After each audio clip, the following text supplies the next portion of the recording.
kalau kita lihat baik di dalam negara-negara yang sesama emerging atau dengan tentu negara di region maupun dalam G20. Kita lihat yang di sebelah kiri 11% atau ke-12 dibandingkan banyak negara, dan kalau kita beberapa negara emerging yang kita gunakan seperti Brasilia itu 17% PPN-nya, tax rasionya sudah 24,67%. Kemudian Afrika Selatan 15%, tax rasionya sudah di 21,4%.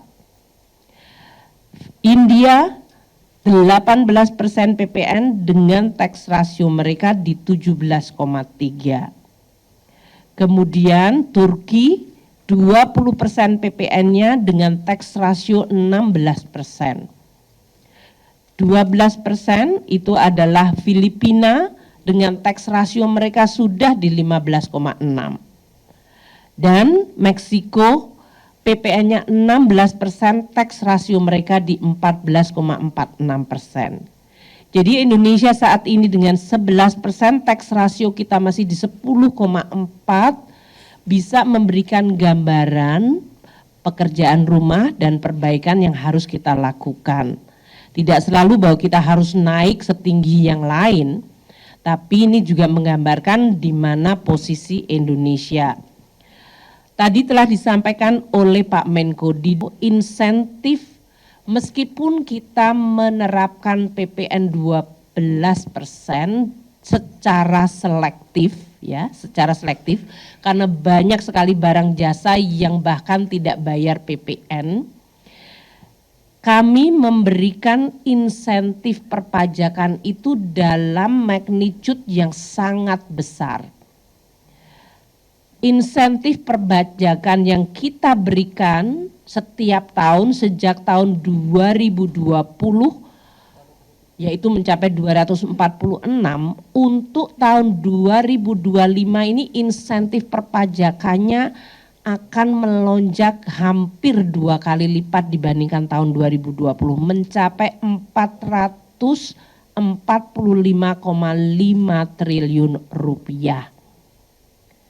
Dan kalau dihitung berdasarkan rasio PDB itu sudah mencapai 1,83%.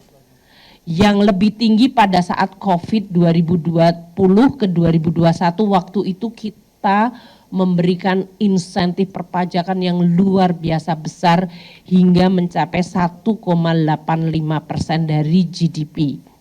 Tahun depan hanya lebih sedikit saja turunnya dibandingkan pada situasi COVID, yaitu mencapai 1,83% dari PDB. Ini nominalnya mencapai 445,5 triliun rupiah. PPN sendiri mengambil 265,6 triliun rupiah. Jadi kalau kita lihat insentif perpajakan 2025, mayoritas adalah dinikmati oleh rumah tangga, 47% atau 209,5 triliun masyarakat rumah tangga terbebas dari PPN atau dikurangi beban PPN-nya. Sedangkan 137,4 atau 30% untuk mendorong dunia usaha dalam bentuk insentif perpajakan. 22% atau 98,6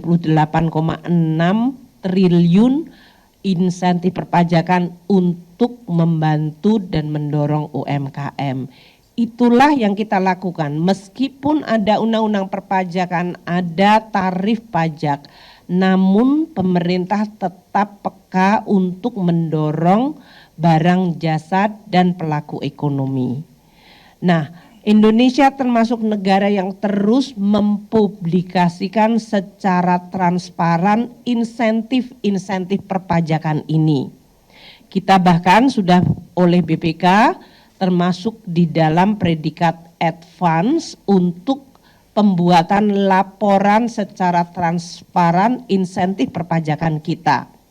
Untuk Global Tax Expenditure Transparency Index (GTI), Indonesia menempati ranking kedua paling transparan di dalam belanja perpajakannya. Belanja perpajakan ini adalah istilah terminologi untuk pajak yang tidak ditimpakan kepada pelaku usaha atau masyarakat, namun kemudian ditanggung oleh pemerintah. Makanya disebutnya adalah belanja perpajakan. Indonesia termasuk yang paling transparan dan nilainya cukup tinggi, yaitu mencapai 445,5 triliun rupiah atau 1,83% dari PDB kita. Nah, insentif PPN ini kita berikan sebagai berikut dengan nilainya. PPN yang dibebaskan untuk bahan makanan, artinya bahan makanan bahkan tidak membayar 10% atau naik waktu itu 11% atau akan naik ke 12%. Mereka PPN-nya 0% dan itu nilai PPN-nya adalah 77,1 triliun, itu pemerintah yang menanggung.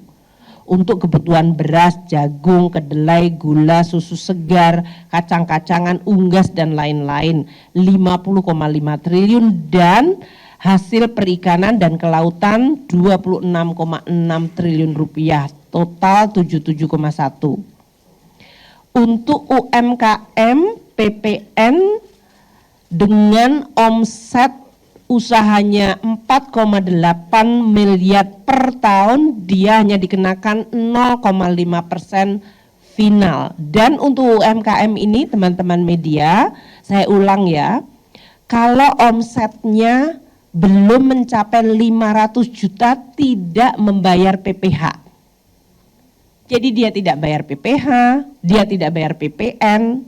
Jadi hampir semua warung-warung atau usaha-usaha kecil yang mungkin sering kita konsumsi, mereka itu kalau omsetnya tidak mencapai 500 juta per tahun, mereka tidak bayar PPh dan mayoritas barang-barang yang diperdagangkan di situ seperti barang makanan itu tidak terkena PPN.